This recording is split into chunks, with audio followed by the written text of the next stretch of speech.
নমস্কার বন্ধুরা, আশা করি সকলে ভালো আছেন।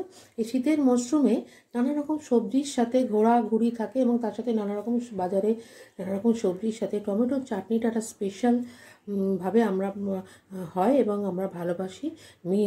নানা ড্রাই ফ্রুটসের সাথে টমেটো দিয়ে ড্রাই ফ্রুটসের সাথে টমেটোর চাটনি এবং স্পাইসি এবং টেস্টি কিভাবে করা যায় সেটাই আমি দেখাবো। আমার সাথে থাকুন এই ব্লগে এবং প্রথম থেকে শেষ অবধি আপনারা দেখুন। এবার এর মধ্যে 2 চামচ তেল দিয়ে কালো জিরে ফোড়ন দিয়ে লবণ এবং সামান্য একটু হলুদ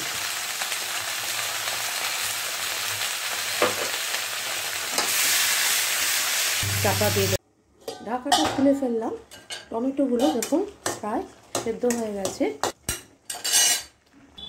এবারে আমি এর মধ্যে দিলাম 2 কাপ চিনি। এই ড্রাই ফ্রুটসগুলো দিতে হবে, আমসত্ত্ব, কিশমিশ, খেজুরটাকে খুব ভালো করে ধুয়ে কেটে নিয়েছি এবং একটু লঙ্কা দিলে স্পাইসি হবে, শুকনো লঙ্কা এবং আদা। এর মধ্যে আমি শুকনো লঙ্কাগুলোকে দিয়ে দিলাম ছিঁড়ে।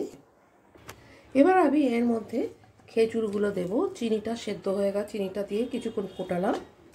খেজুর খুব ভালো করে কেটে নিয়েছি এবং ধুয়ে নিয়েছি। তারপরে দেব কিশমিশ, সমস্ত ড্রাই ফ্রুটসগুলো দিয়ে করব বলেছিলাম এবং আমসত্ত্বটা দিতে হবে একদম লাস্টে। আদা দিলাম। এবার দেব সব শেষে, আমার হয়ে গেছে। এবার এলাচ গুঁড়ো দেব এবং ভাজা মশলা দিয়ে একটু নেড়ে নেব।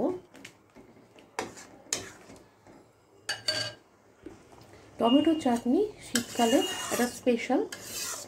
অন্য কোনো চাটনি থাকলেও টমেটো চাটনিটাই সবথেকে বেশি ভালো লাগে। লাইক করবেন, শেয়ার করবেন, সাবস্ক্রাইব করে দেবেন। সাবস্ক্রাইব করা না থাকলে অবশ্যই শেয়ার করবেন পরিচিতদের মধ্যে। এবং সবশেষে দিলাম আমসত্ত্ব, কেন এটা গলে যাবে। টমেটো চাটনি আমার রেডি।